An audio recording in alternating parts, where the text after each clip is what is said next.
Shalom Adonai, estamos juntos para mais um encontro nessa semana intitulada a Semana John Wesley, que trouxe-nos aqui não só uma base argumentativa a nível de bate-papo, por meio da participação dos nossos amados irmãos que aqui estiveram, mesclando jovens, apresentando a sua trajetória de aprendiz, em similaridade com o jovem também John Wesley, assim como homens que trouxeram para a gente uma visão maravilhosa a respeito da teologia, da doutrina e da historicidade de John Wesley. E hoje nós teremos aqui a presença do nosso pastor missionário Francis Pacheco, na Espanha, direto da Espanha, Europa, em conexão com o Brasil. Vamos estar estabelecendo a conexão, está aguardando aqui a entrada do nosso pastor, e hoje vamos ter um papo agradável, falando de algo especial e bastante proveitoso. Então você que está se sintonizando agora, que está chegando agora, tomando conhecimento agora, ou você que já tem o hábito de todos os dias de segunda a sexta buscar por meio do Instagram esse nosso encontro a partir das 17 horas, quero lhe convidar para estar conosco e juntos vamos ter mais uma dose de esperança em tempos oportunos. Que o Senhor te abençoe, que o Senhor nos sustente e que Ele nos fortaleça nesse momento tão importante, a fim de que possamos aí adquirir experiência por tudo que estamos passando, a fim de que possamos projetar aí um período de pós-pandemia que vai ser necessário para que possamos nortear a nossa caminhada depois que isso tudo passar. E não será diferente também em nosso dia a dia. Então é importante não só projetarmos, mas é importante buscar ferramentas que possam nos auxiliar, a fim de que possamos não só passar por esse momento, mas passar de uma forma diferenciada, porque certamente a crise vai passar. Agora, o que você vai fazer depois que tudo isso vai passar, vai depender de como você está se preparando, buscando conhecimento, buscando utilização de ferramentas que vão ser extremamente importantes para o pós-pandemia, você colocar em prática. Então, com toda certeza, meu amado, minha amada do Pai, a crise vai passar. Agora, a resposta ou a pergunta que não quer calar e que nós precisamos fazê-la diariamente, mas não ficar apenas exercitando ela na mente, mas buscando colocar de alguma forma em prática.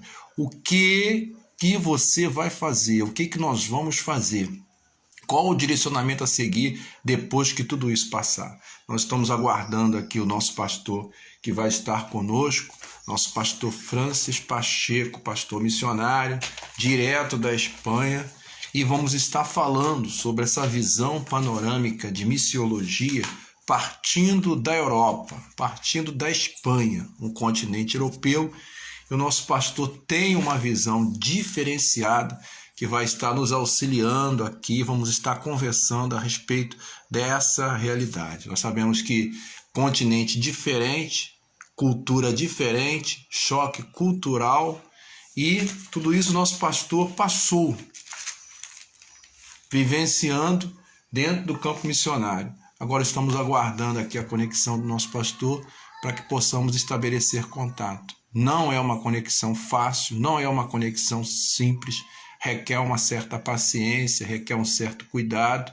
Precisamos contar com a disponibilidade da acessibilidade, não é? Para que não tenha interferências, porque afinal de contas, apesar da internet ela ser de forma globalizada, útil e abrangente, nós sabemos que tem sim uma dificuldade com relação à conexão. Ontem nós tivemos várias dificuldades para estabelecer conexão com a cidade de Tocantins, com a participação do nosso pastor Carlos Fernandes, e hoje acredito que não será também diferente, mas contamos com a paciência para fazer essa conexão. Estamos aguardando o nosso pastor estar entrando, e assim que ele estiver entrando, nós vamos estar restabelecendo o contato e aí começando mais um encontro, começando mais um bate-papo nessa proposta que pretende ser, hoje é o 5º dia, nós já tivemos na segunda, o pastor Eli na terça, o jovem Estevão Levita, Estevão Santana.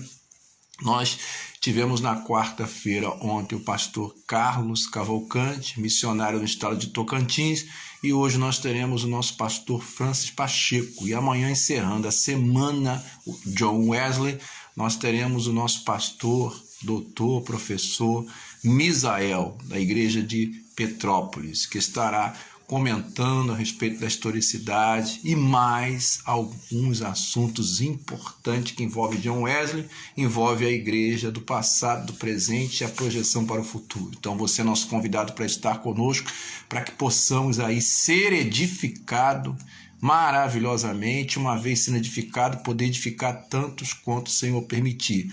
Estou aguardando aqui a entrada do nosso irmão. Eu quero aqui já agradecer a participação do nosso irmão Renato, agradecer a participação da nossa irmã Eliette, nossa irmã Creonice, que acabou de entrar. Vamos só aguardar aqui a conexão do nosso pastor. Nosso irmão Misael também já está entrando na sala. Assim que o nosso pastor conectar, pastor Francis Pacheco, a gente vai estar adicionando e vamos estar dividindo a sala para que possamos aí participar desse bate-papo em nome de Jesus. Louvado seja Deus, aleluia. Louvado seja Deus, meu pastor. Seja bem-vindo. E amanhã estaremos juntos em nome de Jesus. Mas eu quero aproveitar o ensejo para a gente remir o tempo, para a gente ganhar o tempo, para a gente oportunizar o tempo.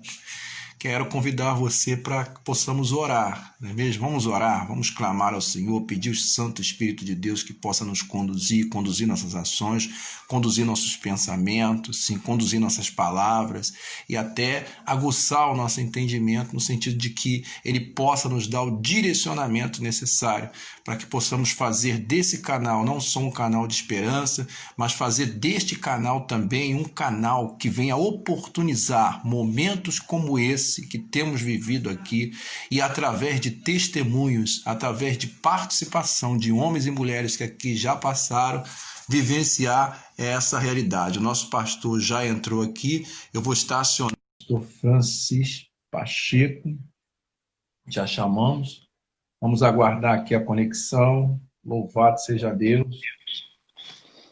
Glória a Deus. Opa, que maravilha, hein? Amém, meu amigo. Graça e paz, meu pastor.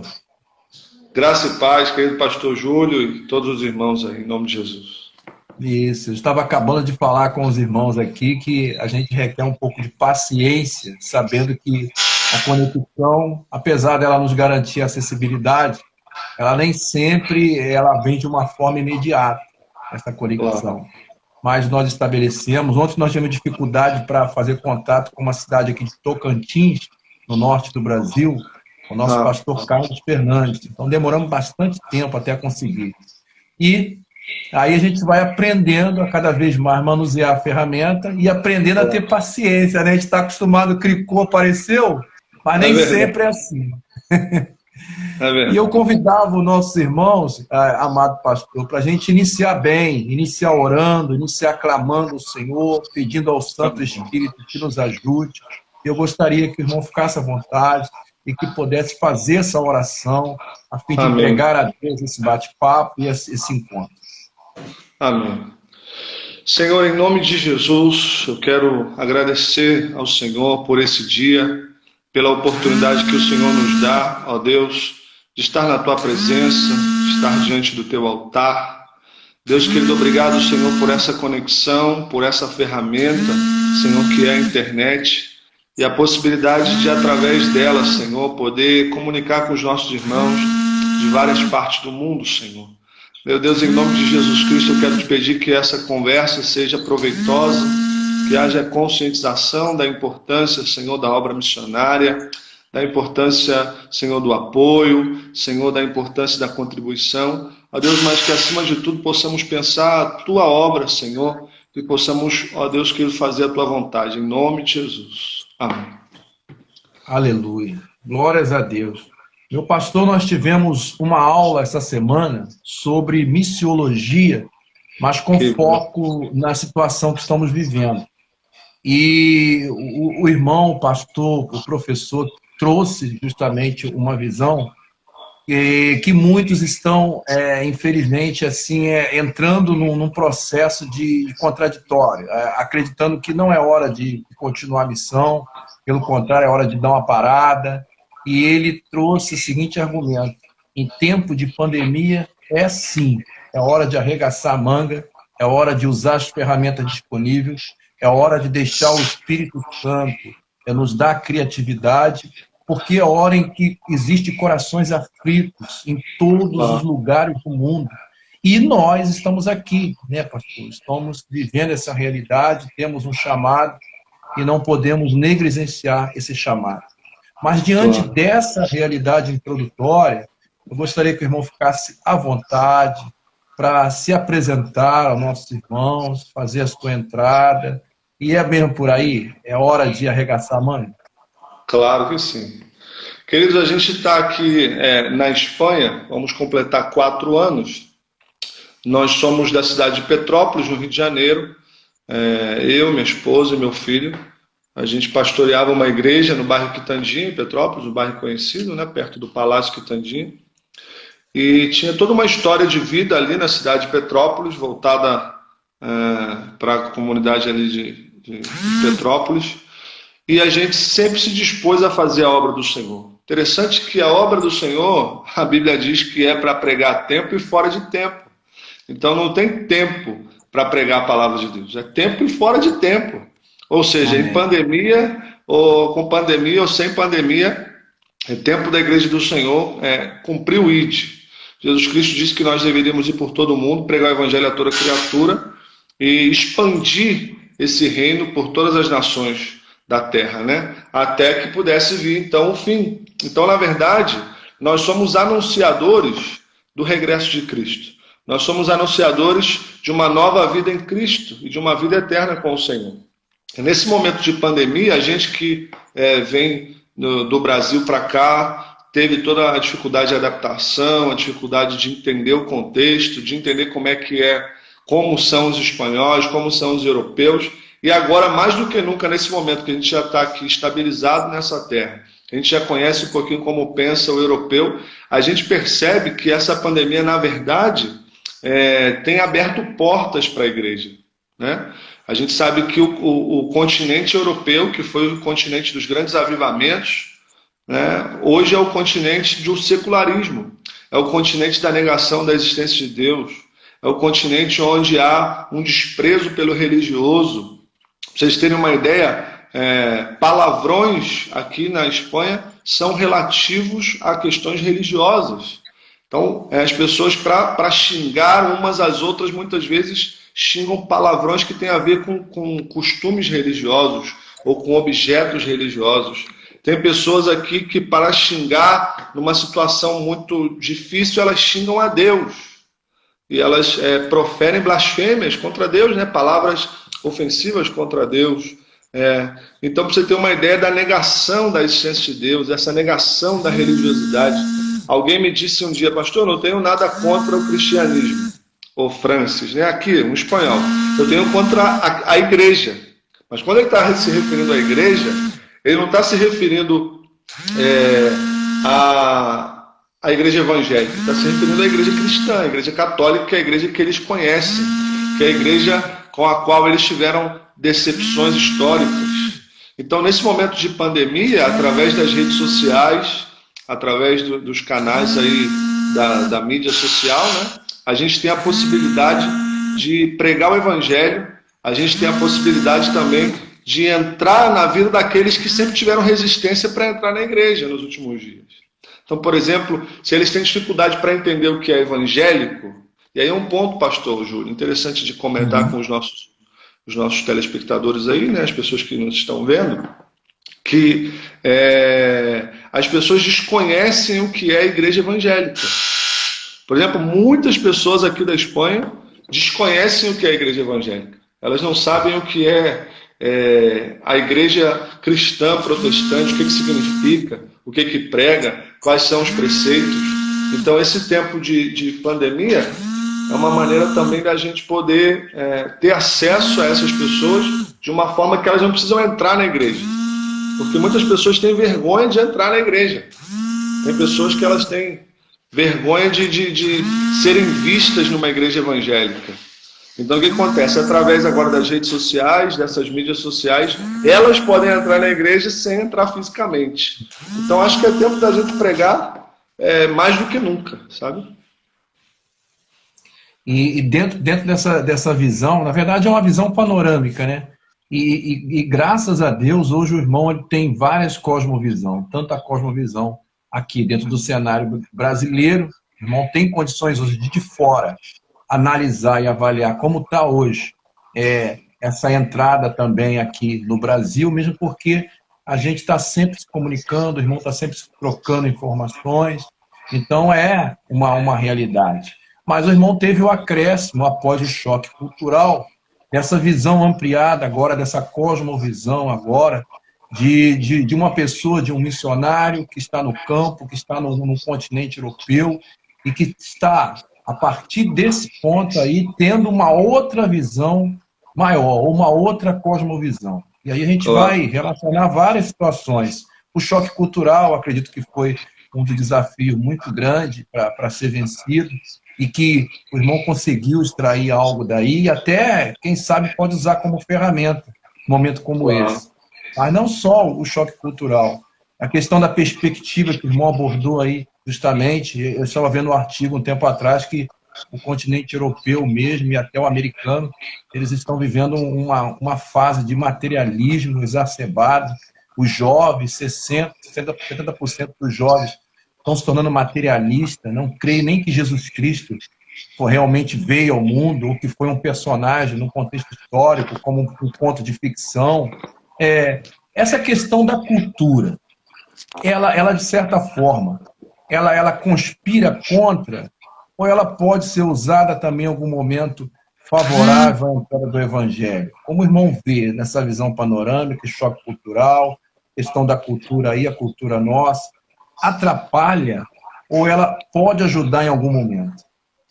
É assim, o interessante, por exemplo, a gente só sabe o que é ser missionário quando está realmente no campo, né? Uhum. Então, tipo assim, o missionário transcultural, né?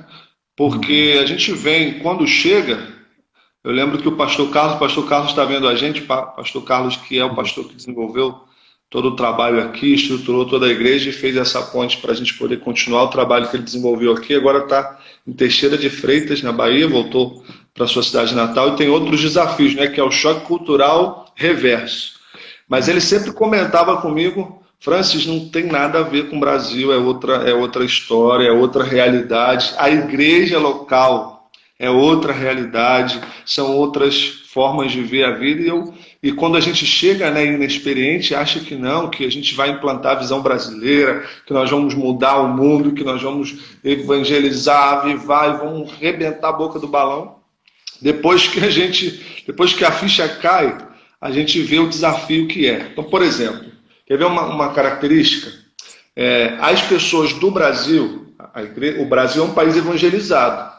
Então, quando se abre uma igreja, as pessoas sabem o que é aquilo e a maioria das pessoas já conhece o contexto evangélico. O avó era evangélico, a mãe era evangélica, o tio era evangélico. Então, sabe onde está entrando.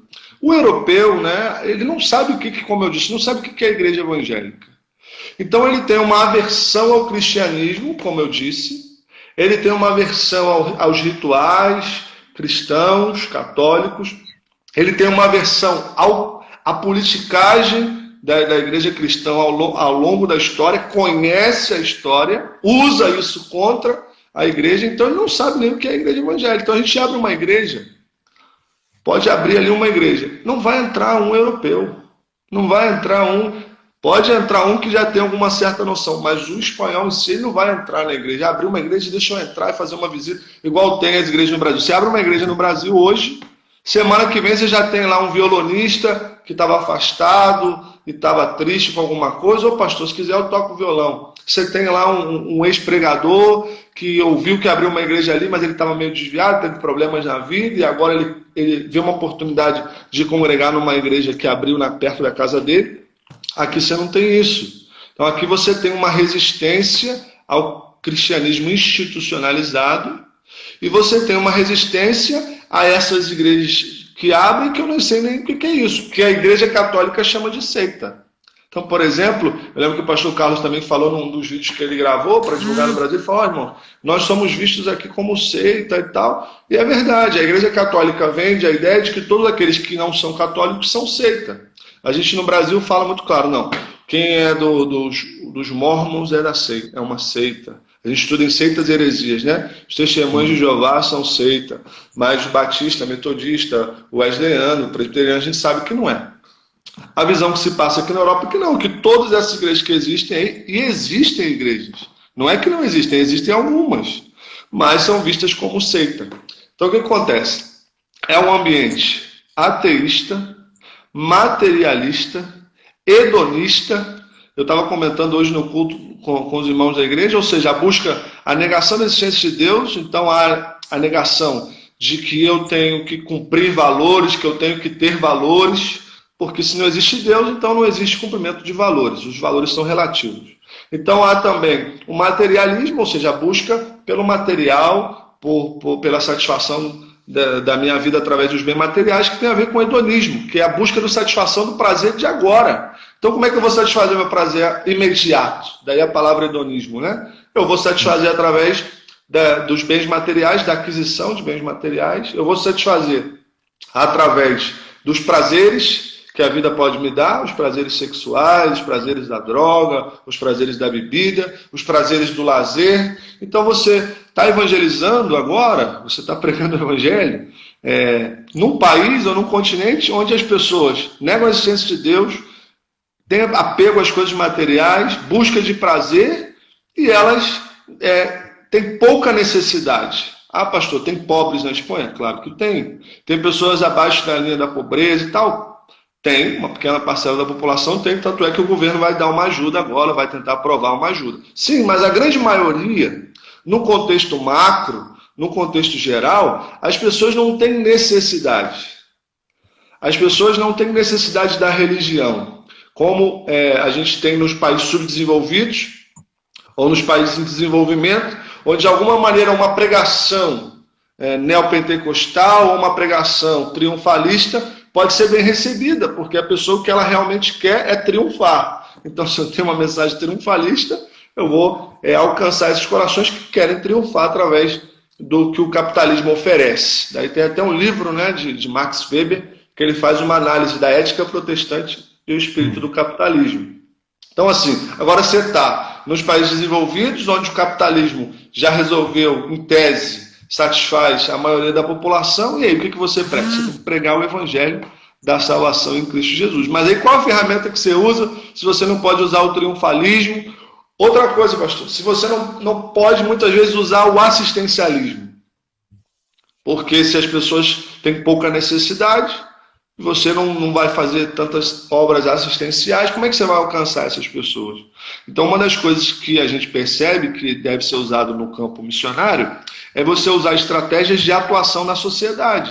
Então, a gente está cansado de saber que os missionários mais eficazes são aqueles que entram através da medicina, ou é médico, ou ele é enfermeiro, ou ele trabalha com esporte, ou ele trabalha com projetos sociais. Eu lembro que o pastor Carlos também disse para mim, você precisa desenvolver um projeto para poder alcançar a igreja local, a cidade também, conseguir mostrar esse trabalho no Brasil. Então, por exemplo, o que eu fiz aqui, pastor? O que eu tenho feito nesses 4 anos? Tentando buscar de Deus estratégia e sabedoria para poder cumprir o ID, para poder alcançar os não alcançados aqui da Espanha ou da cidade de Badajoz, que é a cidade que eu estou. Então, uma das primeiras ferramentas, possibilidades que Deus me deu, sem eu projetar, foi através do esporte, através do futebol. Quem me conhece sabe que eu sempre gostei de futebol, sou envolvido com futebol. E na escolinha do meu filho apareceu a oportunidade de eu ser treinador de um time da cidade, de um dos times mais conhecidos da cidade, treinar uma categoria desse time. E através dessa atuação no esporte eu pude conhecer distintas pessoas. Eu pude conhecer empresário, médico, policial, guarda civil, engenheiro, professor universitário, trabalhador do comércio. Então, assim, tudo através do esporte. E através disso, eu pude desconstruir também a ideia que alguns deles tinham. Porque quando eles perguntam, o que você faz? Mas o que você veio fazer no Brasil? Eu não vou negar, eu digo, olha, eu sou pastor, sou missionário. Pô, mas o que é isso? E como é a missa? Aonde que você dá a sua missa? Aí eu tenho que dizer, não é missa, a gente chama de culto. Mas você é cura? Eu falo, não, eu sou pastor. Então você tem que, por quê? Porque eles não conhecem. Segundo, o que eles não conhecem, eles têm resistência, mas aí eles veem que você é uma pessoa normal, que você pratica esporte ou gosta do esporte, que você sabe se comunicar bem, que você não fica falando só da Bíblia ou da religião, que você sabe conversar de outros assuntos, vê que você não é um bicho de outro mundo. Mas também vem a diferença. Eu tenho um testemunho que, por exemplo, teve um pai de um amigo do meu filho, que disse assim, poxa, Francis, então você não fala palavrota? Palavrão, né? Eu falei assim, não.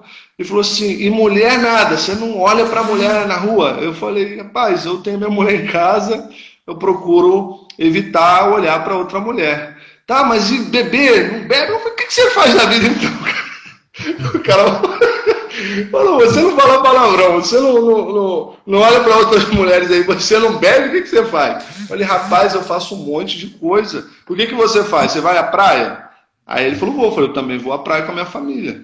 Falei, você vai ao cinema? Ele falou, eu também vou ao cinema. Falei, você falou de mulher, eu também gosto de mulher, só que eu tenho uma só, eu gosto da minha, eu amo a minha e respeito a minha. Eu uso outros linguajares, outros termos que eu não preciso falar um palavrão. Então eu sou um ser humano normal, só que eu tomo algumas decisões, faço algumas eleições que quem sabe você não faz. E com isso, você adquire o respeito das pessoas. Então, por exemplo, ele já sabe, ele já observou algumas coisas. Eu não precisei falar. Eu não falei, eu não faço isso, não faço aquilo. Ele observou e ele me perguntou.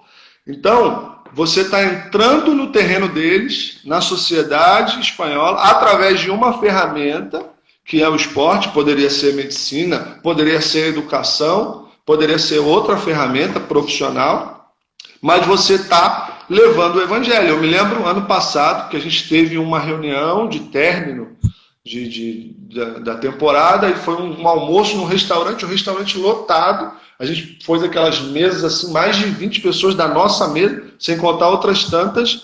E antes da gente comer, um levantou a mão e falou, vamos pedir o Francis para fazer uma reza. Vamos pedir o Francis para fazer uma oração. No meio daquele restaurante lotado, eu orei em nome do Pai, em nome de Jesus ao Pai, e abençoei aqueles alimentos, abençoei a cada um deles, e pude de alguma maneira ser testemunha de Jesus. Então, assim, cumprir a missão em solo estrangeiro tem as suas dificuldades, que é todo um contexto diferente, toda uma realidade diferente, toda uma mentalidade diferente, uma cosmovisão diferente, mas você tem a cosmovisão bíblica, você tem algo para passar para as pessoas. Então a gente conseguiu vencer alguns desafios e estamos vencendo outros aí em nome de Jesus. Amém. Bom, diante dessa realidade, dessa convivência, dessa entrada que você teve, lógico, na frente a gente vai fazer algumas perguntas em relação, assim, tipo, maior desafio que você enfrentou e se isso te ajudou na sua caminhada aí. Mas, no momento, eu gostaria, assim, de extrair uma percepção a respeito de uma pessoa, deu uma parada, voltou.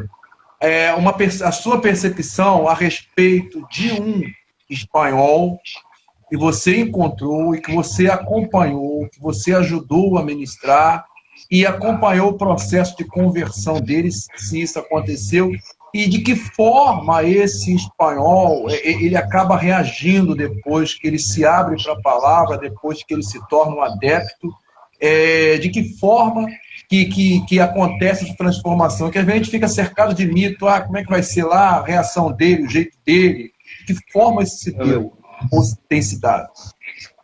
É verdade. Antes de responder essa pergunta, dando uma introdução, então, por exemplo, como é a Igreja Metodista Wesleyana na Espanha? Pastor Francis, como é a nossa igreja aí? Eu sou metodista wesleyano, estou vendo essa live, quero saber como é a nossa igreja, onde ela está, qual é a membresia, como são os espanhóis da igreja. Então, por exemplo, a nossa igreja começou fruto de um esforço de alguns irmãos, fruto de esforço do pastor Carlos, a missionária Matilde, a família toda do pastor Carlos.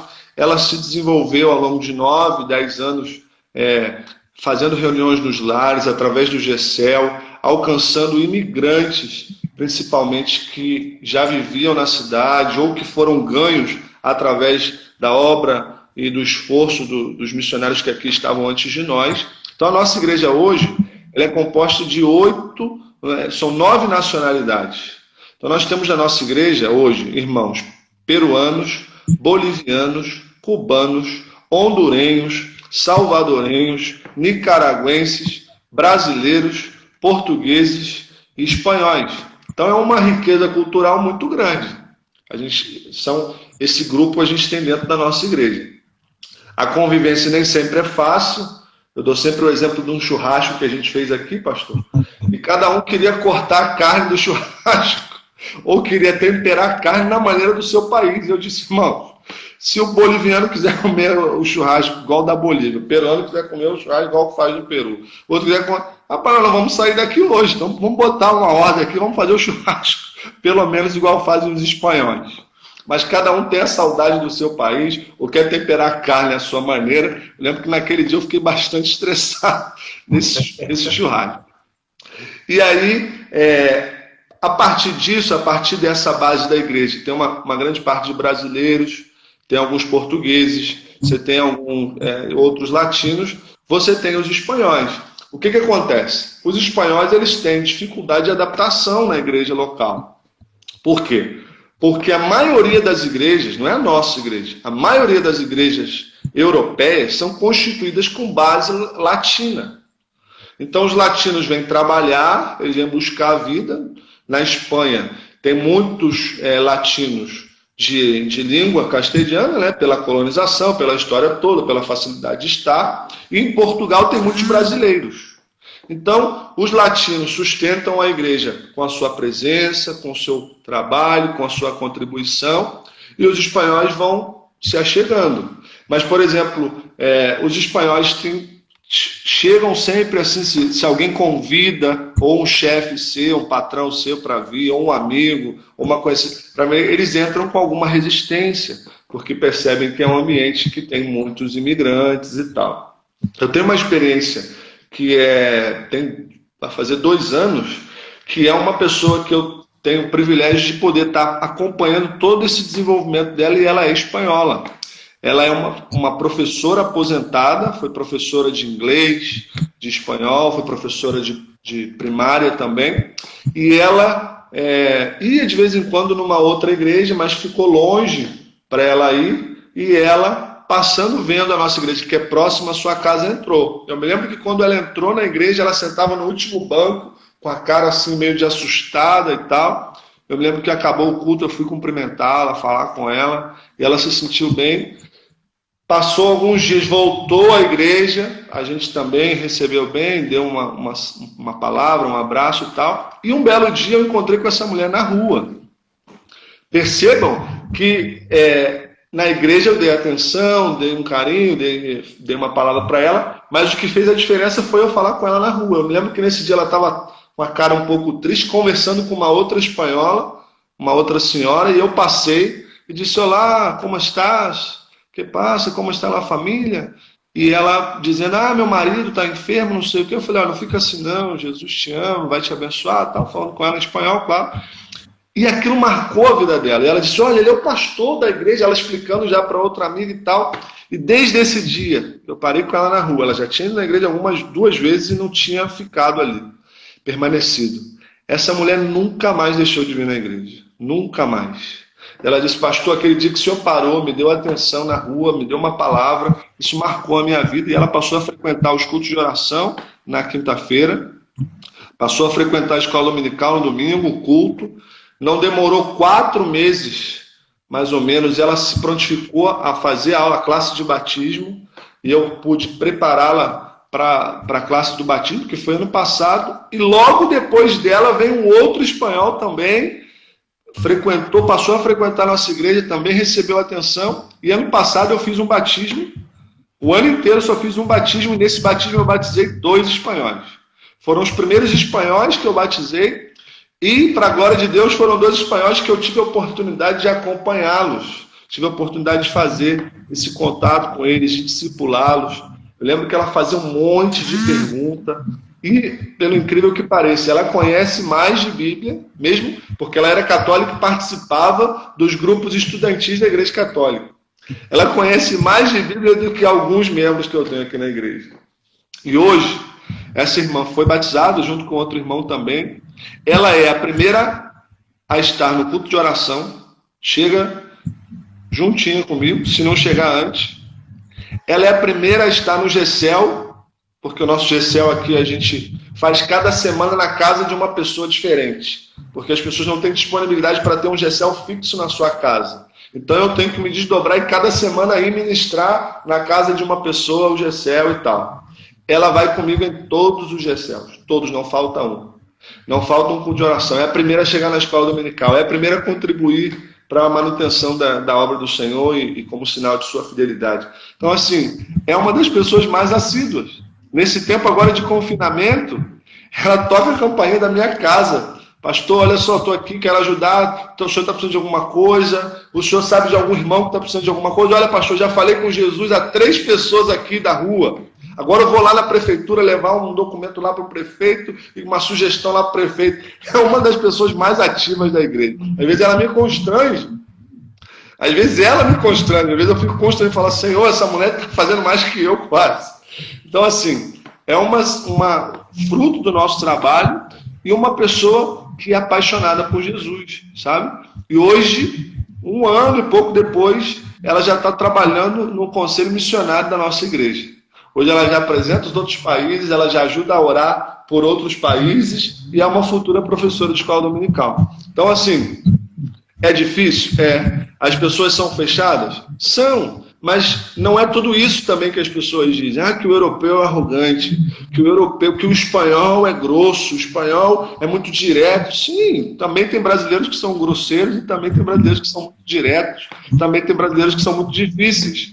O que acontece é que a gente precisa ter amor pelas almas e ter disposição em se acercar, se aproximar dessas pessoas. E agora o esposo dela, que nunca tinha entrado numa igreja evangélica, teve um acidente vascular cerebral, nós oramos por ele, e um belo dia, quando a gente menos espera, ele entra pela igreja de cadeira de rodas e assistiu todo o culto. Voltou na outra semana. Já fizemos culto na casa dele. E agora ele teve uma melhora e disse, não, foi a oração da igreja que me ajudou. Então você vê um homem totalmente contrário ao protestantismo, ao desconhecedor do que é a igreja evangélica. A esposa foi tocada por Deus e hoje ele já também está frequentando a nossa igreja aqui, claro que com as suas limitações físicas e tal. Então, assim, vale a pena a gente fazer a obra missionária. Vale a pena a gente se dispor a sair da terra, da parentela e ir para a terra que Deus está mostrando a gente. Vamos ter os desafios? Vamos ter os desafios, que foram muitos e continuam sendo. Mas a gente vai fazendo a obra de Deus e podendo levar o evangelho para os espanhóis e para os europeus em nome de Jesus. O irmão não sabe o quanto está sendo bastante instrutiva, bastante envolvente e ampliando esse alcance de entendimento, porque nós temos hoje jovens que estão aí em treinamento na GMIL e nós temos jovens também em cada congregação aqui nas regiões nossas no Brasil, e nós temos pessoas vocacionadas realmente, que elas são inspiradas a adentrar nos campos missionários. Mas a gente sabe que vivemos, sim, tendo que vencer certos mitos, cruzar essa fronteira transcultural e vencer mitos. E esses mitos são construídos muito, advém muito da questão do contexto histórico. Dentro dessa realidade, qual o maior desafio que o irmão tem enfrentado? Até comentei lá na frente, eu ia comentar mais, lá atrás, que ia comentar mais à frente sobre o maior desafio enfrentado e que serviu para usar como estratégia hoje. Mas o que o irmão enfrenta mais, assim, dentro desse contexto histórico?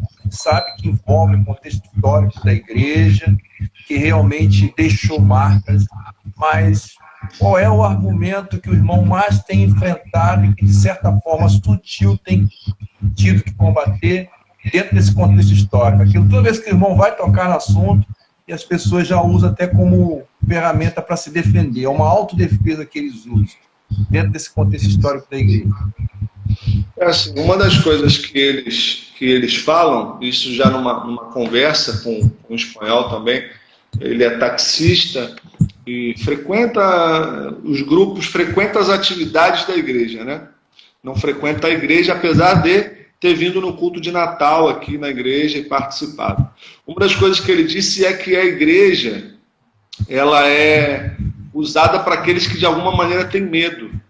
Então, o que ele diz? Olha, na verdade, a Igreja Católica sempre trabalhou com a ideia do medo. Então, hoje, as pessoas perderam esse medo. Ele falou para mim, não, cara, a igreja hoje, muita gente que está lá é que tem medo de ir para o inferno. Quem sabe que Deus não existe, que nada disso existe, não tem medo de nada. Então, qual é? A gente esbarra de novo no ateísmo. Então, o ateu, ele nega a existência de Deus, ele também nega a existência do inferno. Então ele diz, olha, eu não tenho medo nem de Deus nem do inferno, porque a vida morreu, acabou. Tá? Posso ter medo até da morte, do fim da vida, mas eu não tenho medo do que vai vir depois. Então o que a gente mais enfrenta é isso, é essa negação da eternidade. Por quê? Porque eles estão focados no agora. Então o que esse camarada me diz? Falou, opa, tem muita gente que está lá por medo. Vocês usam a religião, usam o medo para atrair a pessoa para a religião. Então esse é um dos maiores argumentos que a gente tem que combater, que parte de uma ideia, uma premissa principal, né, que é a não existência de Deus, não existência do inferno, não existência da eternidade. O que eu vou fazer na igreja? A igreja é só para aqueles que têm medo da eternidade, eu não tenho que estar na igreja. Então é um desafio muito grande. Eu tenho um outro, esse não é amigo, mas um companheiro, porque era treinador de futebol junto comigo. São 2 treinadores por time. Então era ele e eu, né? Eu era o segundo, ele primeiro, por ser espanhol, por ter mais conhecimento dos treinamentos em si. Muito gente boa, pessoa super educada, engenheiro da agência de água aqui da cidade e tal, super parceiro. França, vamos tomar uma Coca-Cola, vamos conversar e tal. Mas negacionista da existência de Deus, negação total da necessidade de estar na igreja, aversão. Quando eu falei com ele, rapaz, vamos lá um dia que eu vou fazer um almoço na igreja, ele falou, não quero saber, cara. A gente toma o nosso café aqui, toma a nossa Coca-Cola aqui, mas não me chama para a igreja. Mas o cara não te trata mal. Ao mesmo ponto que tem aquele que eu te falei que era pai de um amigo do Bernardo e tal, que me deu atenção, pediu para eu orar, tem um outro que também é super parceiro, mas não quer saber de nada. Então você tem também aqueles que têm a resistência, mas querem saber, têm curiosidade, deixam você fazer uma oração e tal. E tem aquele que, olha, cara, sou gente boa contigo, você é gente boa comigo, mas cada um no seu quadrado aí, cada coisa no seu lugar, tu não me chama para a igreja, eu não creio em Deus, não adianta. Minha mulher, ele falou para mim, minha mulher até crê um pouquinho, ela é católica, mas eu não sou nada e tal, não creio na de viver depois, eu creio no aqui e agora, eu tenho que aproveitar a vida aqui e agora e tal. Então, no âmbito geral, a sua pergunta foi qual é o maior argumento que você tem que vencer, qual é o maior desafio? Eu acho que é esse, é o ateísmo. O ateísmo é forte na Europa. Essa negação da religiosidade, negação de Deus, negação do divino, do transcendental, é o aqui, é o agora, é a satisfação agora. Eu acho que esse é o maior desafio da gente enquanto pregação para o europeu. O desafio relativo ao pastoreio é um outro desafio. Porque, por exemplo, às vezes a gente tem ideia de que todo missionário é uma família solta no mundo.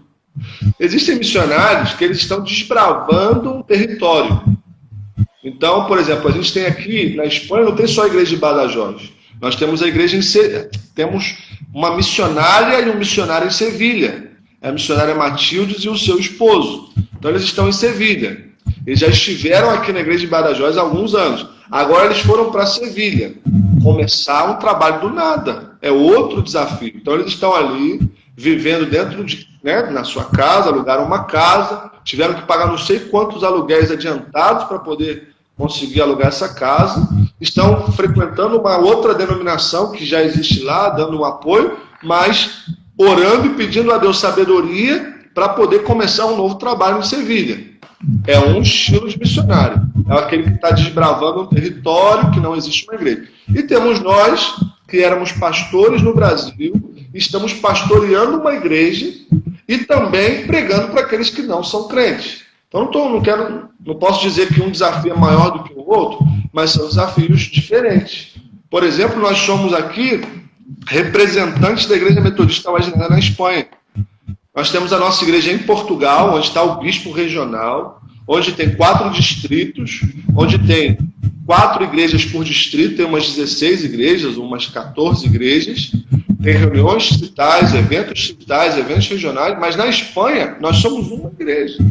O representante da Igreja Metodista Wesleyana na Espanha não é o bispo da Europa, é o pastor Francis. O representante jurídico, representante legal, representante na prefeitura, representante do Ministério da Justiça. Hoje, aqui na Espanha, a gente precisa pagar os aluguéis, o aluguel da igreja, a luz da igreja, a água da igreja. A gente paga um imposto sobre o aluguel da igreja. Então, se paga um imposto em cima dos aluguéis comerciais. Então, a gente tem que pagar um imposto de 3 em 3 meses, 240 e poucos euros. Então, nós temos o desafio de manter a igreja local, a sua estrutura, cuidar dos membros imigrantes europeus, que são os brasileiros, os espanhóis, os portugueses, e, além disso, desenvolver estratégias para alcançar os que não são da igreja. Então, assim, eu, sinceramente, pastor, já vivi nesse período aqui, que são 3 anos e meio, vão completar 4 anos, alguns conflitos, alguns sentimentos de impotência e de incapacidade. Então, assim, quando eu cheguei aqui, eu achei que eu era muito melhor do que, na verdade, eu era. Então, assim, quando eu cheguei aqui, eu falei, não, eu vou arrebentar a boca do balão, como eu já falei, eu vou fazer, eu vou acontecer e tal. Só que já teve momentos de eu falar que, rapaz, eu não tenho condições de estar aqui. Eu não tenho condições emocionais, psicológicas, espirituais, para cuidar da minha esposa, do meu filho, cuidar da igreja local com os seus problemas. Nós somos uma igreja bota aí umas 60 pessoas que têm relação com a nossa igreja. Cerca de 40 membros, né? Mas umas 60 que congregam ou que vêm de vez em quando, tal. Eu posso dizer que a gente tem um grupo assim na igreja, né? Mas para colocar 45 pessoas sentadas na igreja, que é as cadeiras que nós temos, é um desafio. Então, com esse pouco de pessoas que a gente tem comparado às igrejas do Brasil, mas eu tenho 9 nacionalidades, alguns casais que têm as suas dificuldades, alguns adolescentes que têm as suas limitações, alguns jovens, a gente tem dificuldade de liderança. Por quê? Porque muitos são imigrantes, ele não sabe se vai estar aqui mês que vem ou ano que vem. Então ele vem, muitos, na minha gestão, não estou nem falando da gestão passada, não, na minha gestão. Eu já vi alguns imigrantes chegarem chorando, gemendo no culto de quinta-feira, dobrar o joelho para orar, gemendo, chorando, depois que conseguiu o trabalho, não voltou na igreja. Então eu já ajudei pessoas aqui orando com elas, chorando, falando, Senhor, abre portas para a tua serva, Senhor, rompe cadeias e não sei o que. A pessoa consegue o trabalho e passa meses sem vir na igreja. A pessoa, em vez de contribuir para a manutenção da igreja, para o avanço, está passeando, porque a vida já melhorou, ela está passeando em outros contextos. Então, assim, não é uma palavra de acusação, senão uma palavra de reflexão. Só que quem está lá do outro lado da ponta, lá no Brasil, ele contribui com R$100 ou com R$200, ele recebe um boletim informativo meu de 2 em 2 meses, ele não tem noção do que a gente passa. Ele não tem noção de que eu dobrei o joelho com a irmã, orei por ela, ele pus a mão, ela chorou e tal. E depois essa mesma irmã que a porta se abriu, que Deus fez e tal, ela já nem volta. Só que eu não posso culpar, porque muitos deles, eu não posso condenar, porque muitos deles vieram de países subdesenvolvidos, com suas dificuldades, nunca tiveram acesso a um shopping center, igual tem aqui em Madrid, igual tem em Sevilha, nunca tiveram acesso a alguns restaurantes, e agora estão ganhando em euro. E agora estão conseguindo ter uma melhora de vida e tal, e elas pelo menos querem dar um respiro. Eu espero que alguns desses voltem, como é o caso de alguns. Mas o que eu quero dizer com isso, pastor? Criticar, acusar, apontar? Não, dizer que é uma realidade.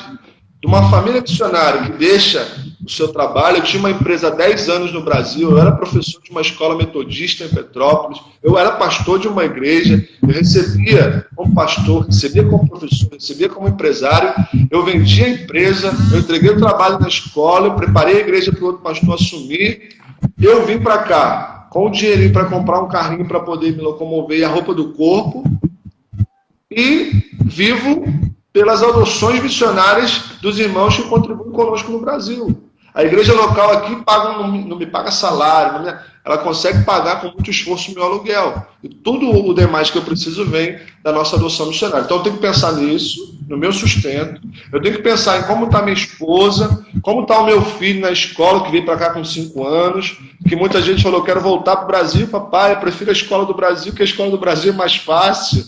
Eu quero fazer não sei o que e tal. Eu tenho que pensar nisso. Eu tenho que pensar nos problemas dos irmãos da igreja, porque existem problemas para serem resolvidos. E eu tenho que desenvolver estratégias para alcançar os não alcançados. Então, assim, teve um momento que eu falar, rapaz do céu, eu não tenho condições. Sinceramente, eu não tenho força. Sinceramente, eu não tenho capacidade intelectual, mental, psicológica, espiritual. E outra coisa, pastor, a batalha espiritual é terrível. Eu lembro que o meu cunhado me disse, rapaz, tu estuda sobre batalha espiritual, não sei o que, né? Mas aqui na Europa é terrível. Aqui a bruxaria é enorme. Aqui você sente a opressão no ar, a resistência no ar. Teve culto aqui, pastor, eu falo, rapaz, o que está acontecendo aqui? Que não está difícil fluir, está difícil as pessoas se concentrarem, o que está acontecendo? Então a gente já passou por algumas batalhas espirituais aqui, que muita gente nem sabe, que talvez o bispo não saiba, que talvez o meu secretário não saiba, que talvez os irmãos da igreja não saibam, que só eu e a minha esposa e meu filho sabemos o que a gente já passou de batalha espiritual, de dificuldade. Mas graças a Deus que existe uma igreja que ora no Brasil, graças a Deus que existe uma igreja que intercede, e graças a Deus que a gente está tendo essa possibilidade agora de conscientizar pessoas, não somente aquelas que estão vendo agora em direto, mas aquelas que vão ver depois, da importância de abraçar a obra missionária, da importância de abraçar as famílias que estão no campo, porque elas passam por coisas que quem está no Brasil nem imagina, mas a gente passa e persevera, porque eu sei que se eu tivesse voltado atrás, o Senhor ia levantar outro, e a obra seguiria, mas eu seria uma pessoa incompleta, porque eu aceitei uma missão e não persisti na minha missão. Hoje a gente vai completar 4 anos, persistindo em oração, resistindo ao diabo, pregando o evangelho e crendo que o Senhor está conosco, que o Senhor vai nos dar vitória. Bom, a gente tem aqui 6 minutinhos para finalizar. Realmente, essa parte que o irmão trouxe aqui é de suma importância. Eu agradeço a Deus, não só pelo canal, não vou falar que agradeço pela pandemia. Independente de agradecer ou não, a pandemia está aí. Então a gente tem que viver essa situação. Mas agradeço a Deus por ferramentas como essa, de ter tido a oportunidade de ter esse encontro com o irmão, trazer, elucidar, ilustrar, relatar experiências, seus desafios, seus confrontos, essa realidade aí, porque realmente muita gente não tinha a noção da metade do que é isso que o irmão nos relatou aqui.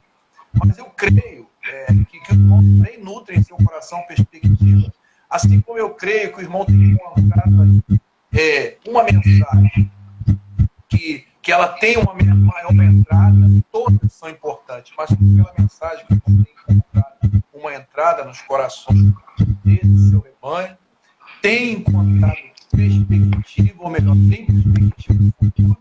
E são 2 perguntas que uma terceira que dá para a gente amarrar tudo. Qual seria, então, na atual conjuntura, o maior medo do cristão dentro do cenário mundial, dessa pandemia e tudo, com a vida, com as realizações, com a existência? Qual seria, então, o maior medo dele? Qual é a mensagem que o irmão sente assim, pastor, essa mensagem eu sinto que ela tem uma entrada maior no coração do povo aqui? Cortou um pouquinho a sua pergunta, eu não sei se é o meu sinal aqui ou se é o seu aí, mas o que eu entendi, diante de tudo que a gente viu, né, e está falando, qual é o meu maior medo, é isso? E qual seria uma mensagem que tem maior entrada no coração das pessoas aqui? Seria isso a pergunta? Isso. Pode ser no âmbito geral. Você pode focar no seu e pode focar neles aí também. Mas, tipo assim, o meu desafio, vou dizer medo, né?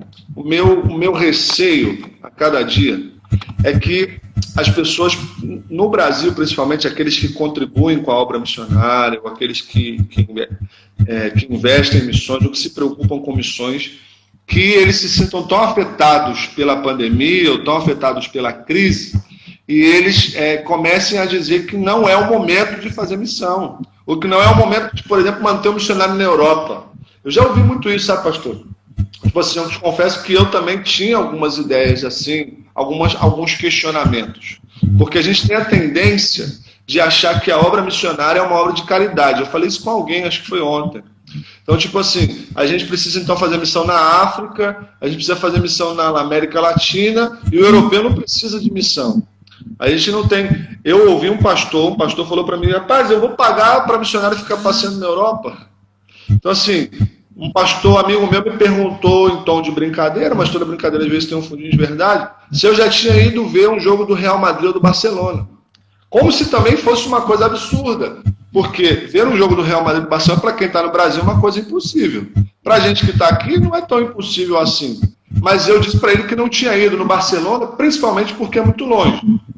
São 10 horas de viagem de onde a gente está, e o custo para ir, o custo para voltar, o custo do ingresso seria um absurdo, e eu não poderia usar todo esse valor simplesmente para ver um jogo de futebol. Não fui também no Real Madrid, que é um pouco perto, porque também não tive oportunidade pelo custo do ingresso. Então, assim, eu já estou 4 anos, eu não sei o que é ver um jogo do Real Madrid, o que é ver um jogo do Barcelona.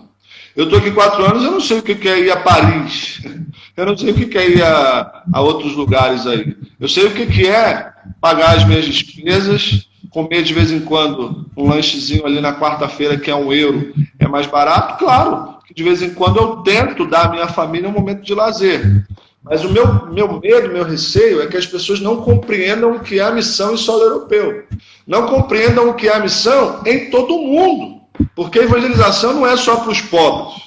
A evangelização não é só para os miseráveis. A evangelização é para todos os pobres e miseráveis de espírito. Todos os pobres e miseráveis que não conhecem ao Senhor Jesus Cristo. Eles podem ser os maiores ricos desse mundo. Mas se eles não tiverem a mensagem da salvação no coração, eles são mais pobres. São os mais miseráveis de todos os homens. Claro que não tem nada a ver com o que Paulo disse, né? Mas o mais miserável de todos os homens é aquele que não conhece a Jesus. Não é o pobre africano ou o pobre latino. É o pobre europeu, é o pobre asiático, é o pobre africano, é o pobre latino. O pobre da salvação em Cristo Jesus. Então, o meu maior receio talvez fosse esse. De falta de conscientização dos irmãos do que é realmente a obra missionária. E aí eu estou vendo um comentário da irmã aí embaixo, Shelly Caetano, dizendo que na Suíça quase não há igreja. É verdade. Na Espanha, as igrejas estão nas grandes cidades. Existem vários pueblos, né, vários povoados na Espanha que não tem a presença de uma pessoa evangélica. O que as missões fazem? Muitas, né? Elas abrem igrejas nas capitais. Abrem Madrid tem um monte de igrejas. Barcelona tem algumas igrejas. Valência, algumas.